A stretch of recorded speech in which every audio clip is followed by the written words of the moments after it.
এই আজকে শুনলাম নতুন ইংরেজি স্যার আমাকে ক্লাস নেবে। হ্যাঁ, নতুন স্যার খুব রাগী, তোরা কিন্তু কেউ বদমাইশি করবি না। না না, আমরা খুব ভালো, আমরা কোনোদিনও বদমাইশি করি না। চুপ, স্যার আসছে।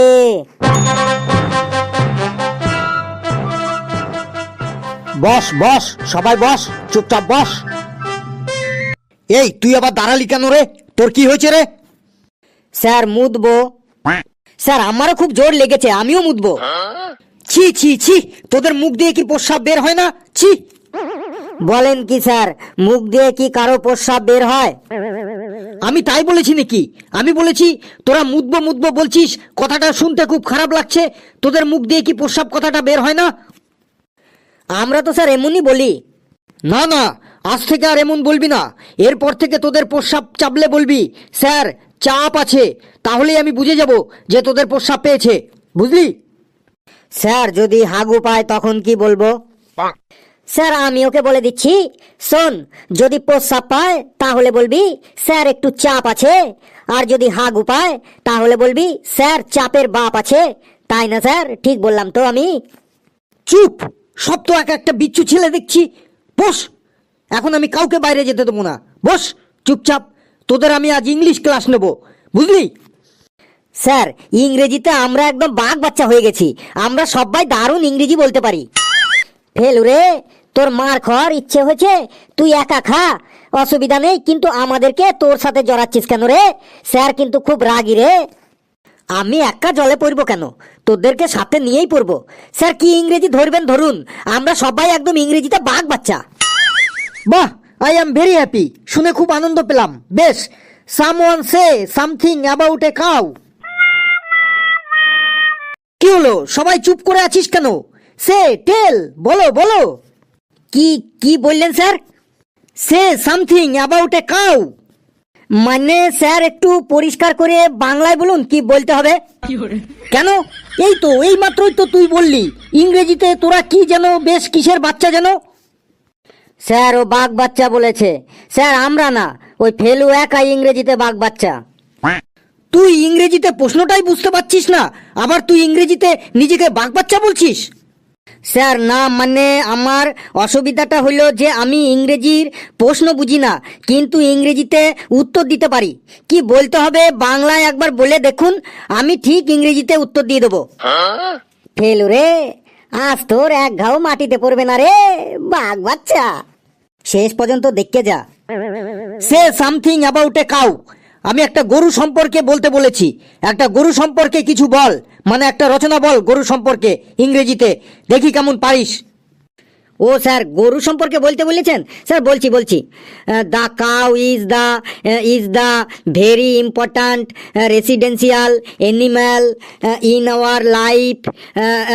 We tell the cow is cow mother, মানে গোমাতা। দ্য কাউ ইজ 4 leg and 1 leg in the center of the backside. The cow is 2 eyes, আমাদের মানুষের থেকে something big. The cow is 2 শিং in the head when the cow is angry. The cow is গুতা দেইং, সামনে যে থাকিং। দ্য কাউজ অল বডি ভর্তি ইন স্মল স্মল হেয়ার।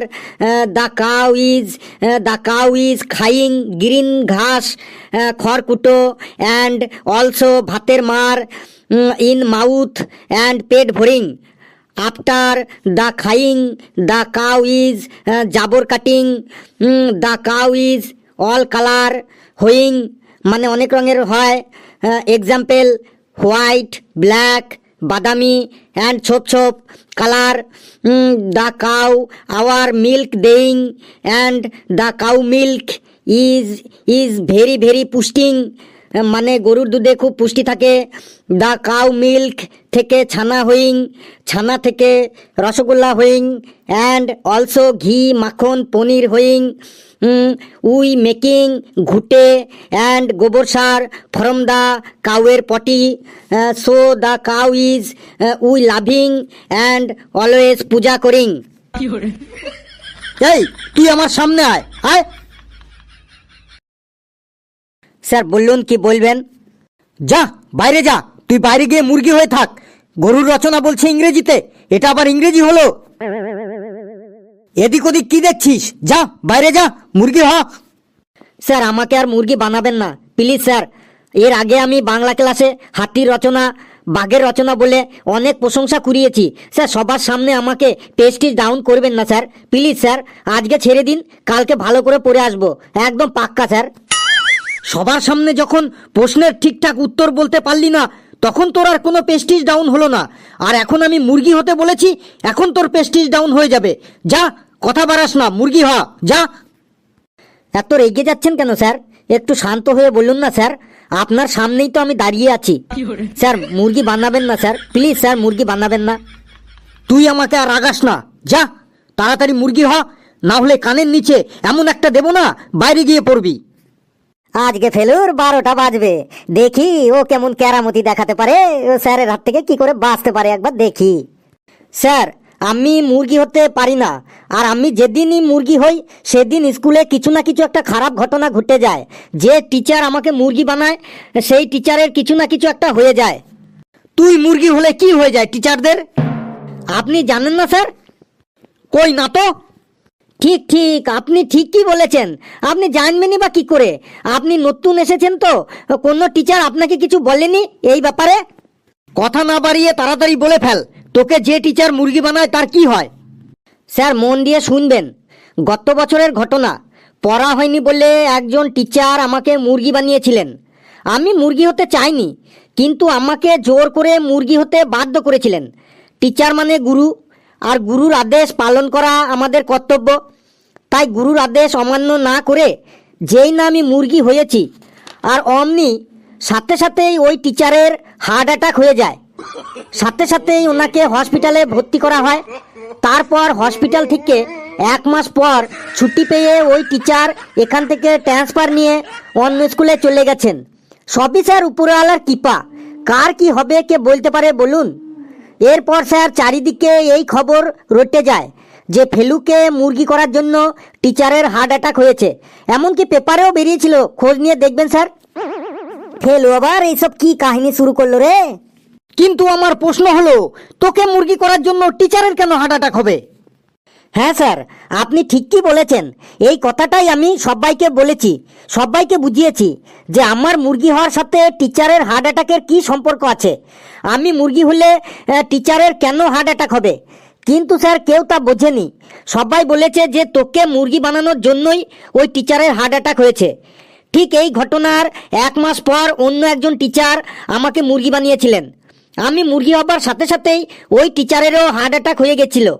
তিনিও 1.5 মাস হসপিটালে ভর্তি থাকার পর এখান থেকে ট্রান্সফার নিয়ে অন্য জায়গায় চলে যান। তারপর থেকে সবাই একদম শিওর হয়ে গেল যে ফেলুকে যে টিচার মুরগি বানাবে সেই টিচারেরই হার্ট অ্যাটাক হবে। তারপর থেকে কোনো টিচারই আর আমাকে মুরগি হতে বলে না। কিন্তু স্যার আমি এই কথা বিশ্বাস করিনি। আমি আজও বিশ্বাস করি না যে আমি মুরগি হওয়ার জন্য টিচারের হার্ট অ্যাটাক হয়েছিল। স্যার 1 বছর হয়ে গেল। আমি মনে মনে ভাবি, পড়া না হলে আমাকে কোনো স্যার মুরগি হতে কেন বলে না? কোনো স্যার অন্তত আমাকে একবার মুরগি করে দেখাক, যাতে আমি সবার কাছে প্রমাণ করে দিতে পারি যে আমাকে মুরগি বানানোর জন্য কোনো স্যারের হার্ট অ্যাটাক হয়নি। এই ভুল ধারণাটা মুছে ফেলার জন্য আমি হেড স্যারকে 3-4 বার অ্যাপ্লিকেশনও করেছি যে আমাকে অন্তত একবার মুরগি বানানো হোক, কিন্তু কোনো স্যারই তাতে কর্ণপাত করেননি। কোনো স্যারই আমাকে মুরগি বানাতে রাজি হননি। সব স্যাররাই ভয় পান যে যদি কিছু হয়ে যায়। এত বলার পরেও যখন কোনো স্যার আর আমাকে মুরগি বানাতে উৎসাহ হননি, তারপর থেকে আমি বলাই ছেড়ে দিয়েছি। কিন্তু আজ আমি খুব খুব খুব খুশি আপনার জন্য, কারণ ঠিক 1 বছর পর আবার আমি মুরগি হবার সুযোগ পেয়েছি। এর জন্য আমি আপনার কাছে কৃতজ্ঞ। আজ আমি মুরগি হয়ে সবার কাছে প্রমাণ করে দেব আমার জন্য কোনো স্যারের হার্ট অ্যাটাক হয়নি। আজ মুরগি হবার পর দেখব যে আপনার হার্ট অ্যাটাক হয় কি না। যদি না হয় তাহলেই সবার কাছে প্রমাণ হয়ে যাবে যে আমার জন্য কোনো স্যারের হার্ট অ্যাটাক হয়নি। যাচ্ছি স্যার, যাচ্ছি, আমি মুরগি হতেই যাচ্ছি। এই শোন, দাঁড়া, তোর আর মুরগি হতে হবে না, তুই জায়গায় গিয়ে বস বাবা। না স্যার, আমাকে স্যার আটকাবেন না প্লিজ স্যার। আমি আজ 1 বছর পর সুযোগ পেয়েছি। আজ আমি মুরগি হয়ে সবার মনের ভুল ভেঙে দেবো স্যার। আমি বলছি মুরগি হতে হবে না, যা তুই বস বাবা। না স্যার, আজ আমাকে প্রমাণ করতেই হবে যে আমার জন্য কোনো স্যারের হার্ট অ্যাটাক হয়নি। আমি এখন মুরগি হবার পর যদি আপনার হার্ট অ্যাটাক হয় তবে প্রমাণ হয়ে যাবে যে সবাই যেটা বলে সেটাই সত্যি। আর যদি আপনার হার্ট অ্যাটাক না হয় তাহলে সবার কাছে প্রমাণ হয়ে যাবে যে কথাটা মিথ্যা। মিথ্যার বোঝা আর আমাকে বয়ে বেড়াতে হবে না। আর কতদিন মিথ্যার বোঝা বয়ে বেড়াবো স্যার? আমি মুরগি হতে যাচ্ছি স্যার। তুই আমার কথা শুনবি না? তুই তো একটু আগে বললি টিচার মানে তোদের গুরু, গুরুর আদেশ পালন করা তোদের কর্তব্য। তাহলে গুরুর আদেশ অমান্য করছিস কেন বাবা? শোনা আমার, বাবা আমার, তুই খুব ভালো, যা বাবা বস গিয়ে যা। স্যার, গুরুর আদেশ আমি আগেও পালন করেছি, আজও করব, আগামী দিনেও করব। কিন্তু স্যার 1 বছর পর সত্য প্রমাণ করার সুযোগ পেয়েছি। এই সুযোগ আমি আর হাতছাড়া করতে চাইছি না স্যার। আমি মুরগি হতেই যাচ্ছি স্যার। যা বাবা বস শোনা আমার, কাল তোকে একটা ক্যাডবেরি সেলিব্রেশন চকলেট এনে দেবো। যা বাবা জায়গায় গিয়ে বস শোনা আমার। বেশ স্যার, গুরুর আদেশ তো কোনো পরিস্থিতিতেই অমান্য করা ঠিক না। কোনো দিন করিনি, আজও করব না, আগামী দিনেও করব না কোনো দিন। আপনি যখন বলেছেন তখন বসছি স্যার। তোরা বস বাবা ক্লাসে, আমি এখন আসছি। স্যার, ক্যাডবেরি সেলিব্রেশনটা মনে থাকে জানো? তোরা খুব আনন্দ পেয়েছিলি তাই না? আজকে ফেলু মুরগি হবে, বাবারে কি খুশি রে মনে তোদের। আরে আমার নাম ফেলু রে, Felu. Impossible has not in my dictionary. আবারও বলছি। বন্ধুরা, ভিডিওটি কেমন লাগলো আপনারা অবশ্যই কমেন্টসে জানাবেন। আর ভিডিওটি লাইক করবেন, যত খুশি পারেন শেয়ার করবেন। আর চ্যানেলটিকে সাবস্ক্রাইব করে আমাদের সাথে থাকবেন। আর কোনো পরিস্থিতিতেই কেউ গুরুর আদেশ অমান্য করবেন না। সকলে খুব খুব ভালো থাকবেন, সুস্থ থাকবেন, হাসতে থাকুন, সুস্থ থাকুন, সুস্থ থাকুন, হাসতে থাকুন। সকলে খুব খুব ভালো থাকবেন। সকলকে ধন্যবাদ।